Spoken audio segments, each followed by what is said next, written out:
तो दोस्तों, आपने कभी ये बात सोचा है कि किसी का आखिरी फोन कॉल मौत के बाद भी आ सकता है? और कभी कभी उस फोन कॉल में सिर्फ आवाज ही नहीं होता, उस आवाज के साथ साथ बहुत सारी कहानियां भी जुड़ी होती हैं। आज मैं दोस्तों एक ऐसी कहानी आपको सुनाने जा रहा हूँ।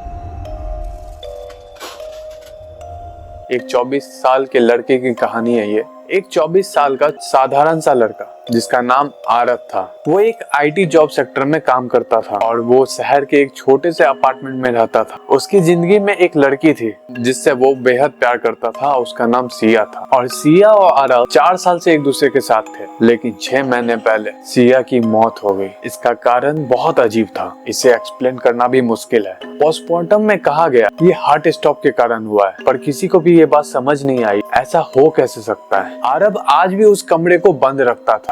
वहाँ की कोई भी चीज आरव ने नहीं हटाई, सब वैसा की वैसा ही दिख रहा था। एक रात 2 बजे के करीब आरव का फोन बजता है। स्क्रीन पर लिखा था सिया इज कॉलिंग। आरव वहीं पे जम गया और उसने वो कॉल उठाया और उस फोन में आरव को टूटी हुई आवाज सुनाई देती है कि आरव मेरा कमरा मत खोलना। लाइन कट जाती है और कॉल हिस्ट्री में कोई रिकॉर्ड नहीं रहता कि सिया ने उसे कॉल भी किया था, ना ही फोन में कोई मिस्ड कॉल था। सब कुछ नॉर्मल सा लग रहा था, लेकिन आरव की धड़कनें नॉर्मल नहीं लग रही थी। सुबह सुबह आरव ने देखा सिया के कमरे में जो ताला लगा हुआ था उसमें उंगलियों के निशान थे और वो निशान इंसानी नहीं लग रहे थे। उंगलियां बहुत पतली और लंबी सी दिख रही थी और सिया की जैसी उंगलियां थी वो बिल्कुल वैसी नहीं थी। आरव इन चीजों को लेकर सोचने लग गया, क्या ये कोई सपना था या अंदर सच में कोई है।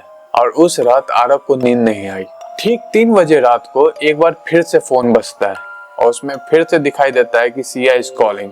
और इस बार जो आवाज थी बहुत डरी सी हुई थी। वो आवाज आरव को बोल रही थी कि आरव मत खोलना, वो आ गया है और मैं उसके साथ नहीं जाना चाहती। फोन कट गया और इस बार रिकॉर्ड नहीं दिख रहा था, लेकिन नंबर अननोन दिख रहा था। आरव घबरा गया, लेकिन उसने हिम्मत करके उस कमरे की ओर देखा। कमरे के अंदर से थपथपाहट की आवाज थी। ये सब देखकर आरव को एक बात याद आती है कि सिया 6 महीनों से डरी डरी सी रहती थी और वो रात को उठकर कहती थी आरव कोई मेरे कमरे में है। लेकिन जब भी वो लोग कमरे की लाइट को ऑन करते तो कमरा खाली होता था। एक दिन सिया ने कहा था मुझे लगता है कि वो दीवार के पीछे है, लेकिन आरव ने इस बात को मजाक में ले लिया। सिया ने एक और बात कही थी आरव से जो कि आरव भूल चुका था कि अगर मैं यहाँ से चली जाऊं तो भूल कर भी इस कमरे को मत खोलना। और आज वो लाइन सच हो रही थी। आरव उस कमरे के दरवाजे के पास पहुंचा और दरवाजे के पास का माहौल बहुत ठंडा था। कमरे के अंदर से धीमी और असामान्य कदमों की आवाज आ रही थी। आरव ने कमरे के दरवाजे पर कान लगाकर सुनने की कोशिश करी कि आवाज कमरे के अंदर से आ रही है या फिर कहीं और से। और अचानक कमरे के अंदर से एक आवाज आती है, आरव।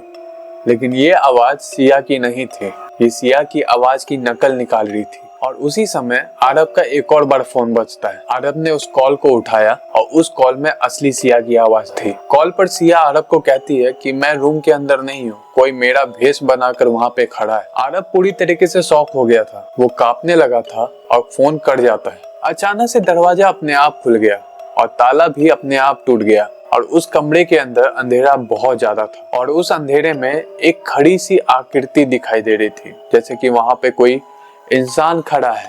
वो अपने हल्के बालों के साथ आगे बढ़ रही थी। फिर वो जो आकृति थी अचानक से बोलती मैं वापस आ गई और आरव के पैरों तले जमीन खिसक जाती है। फोन फिर से बजता है और ये सिया का आखिरी कॉल था। उधर आरव ने वो फोन उठाया और वो फोन में सिया की आवाज बहुत कमजोर आ रही थी। सिया बेहद कमजोर आवाज में बोलती है, आरव मैंने तुम्हें धोखा नहीं दिया, ना ही मैंने कोई गलती की थी। वो मेरे कमरे में ही रहता था और वो मुझे चाहिए था। और ये बात सिया ने रोते हुए आरव से कहा और आज वो तुम्हारे लिए ही आया है। जब तक ये कॉल पे बात हो रही थी तब तक ये आकृति बहुत पास आ चुकी थी और उसका चेहरा अभी भी नहीं दिख रहा था, बस दिखाई दे रहा था तो उसकी लाल साड़ी और उसके पतले हाथ। अचानक से वो मुड़ती है और आरव उसके चेहरे को देखता है। उसे एहसास हो जाता है कि ये चेहरा इंसानी नहीं है। उसका चेहरा काला, खाली और बड़े गड्ढों वाला था। आरव उसे देखकर चीख पड़ता है और अचानक से आरब के पूरे घर की लाइट बंद हो जाती है और तुरंत हमें दिखाया जाता है कि फर्श से किसी को घसीटा जा रहा है और ये कहानी यही खत्म हो जाती है। दोस्तों उस रात के बाद आरब कभी नहीं मिला तो सिर्फ उसका फोन जो हर रात 2 बजे बजता था और उसमें नाम आता था आखिरी कॉल,